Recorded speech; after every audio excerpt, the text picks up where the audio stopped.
प्रणाम। जय श्री राम।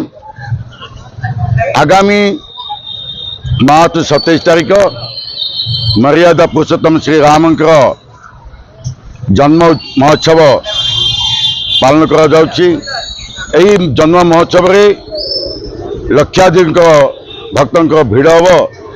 यही जो कार्यक्रम आज शुभारंभ आज रघुनाथ मंदिर बा राम मंदिर सामने रे स्तंभ आज विधि विधान हिसाब से आज शुभारंभ करागला। यही जो कार्यक्रम आज आरंभ हम सहर सजा एवं यही कार्यक्रम बाहर से ढोल आसो महाराष्ट्र ढोल आसो बहुत बाहर कार्यक्रम जगह आसो। आम हनुमान मंदिर पावर उत्सव आरंभ मुख्य जयपुर मुख्य रास्ता दे दशहरा पड़िया समापन हम। यही कार्यक्रम समस्त अनुरोध समस्त श्रद्धालु भक्तगण ए जोग दिंतु।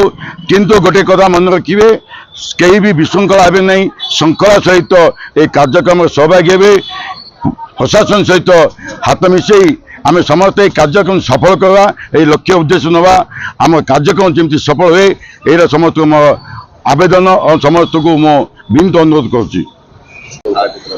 आज आमर नीति रीति अनुसार 8 तारीख शुभ खुंटी स्थापन है आप देखुवे।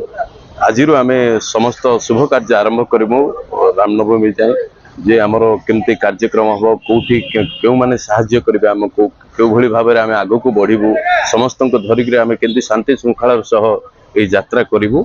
आज ये जिनस भगवान को आदेश नहीं प्रभु श्रीराम को आदेश नहीं आज हनुमान ध्वजा धरिकी आम समस्ते बाहर जे कार्य को केमती सुरुखुरु भाव में रामनवमी टाक उत्सव मुखर करूँ एवं समस्ते आनंदित हेबे।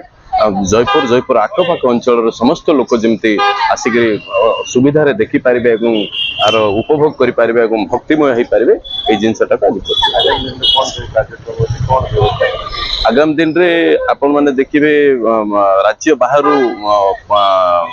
महाराष्ट्र गोटे ढोल आसुच्च बहुत बड़ टीम जोटा कि आपण मैंने टीवी माध्यम नेशनल चैनल माध्यम सब देखुवे किंतु से माने आज जयपुर रे आपण को रामनवमी दिन दर्शिवे एवं बाहर राज्यर अनेक गुड़े वाद्ययंत्र एवं आमर लोकल ट्राइबल वाद्ययंत्र ये सबू जाक को लेकर गोटे मिश्रित बाहर संस्कृति एवं आम संस्कृति को मिसईकर ए रामनवमी को उत्सव मुक्त। जय श्री राम।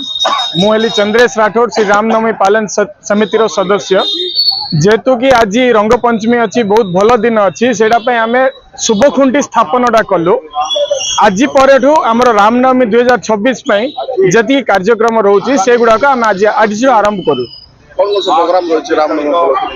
इथर तो बहुत प्रोग्राम रोचे सब प्रोग्राम तो आज डिस्क्लोज करें जेहेतु कि फाइनलाइजेशन प्रोसेस रे टाइम अच्छी बट 2-3टा जिनस अच्छी जोटा कि फाइनल अच्छी जमती कि महाराष्ट्रियन ढोल इथर आसुची 50-60 लोक आसवे आ पूरा वातावरण को पूरा राममय भव्य करिए।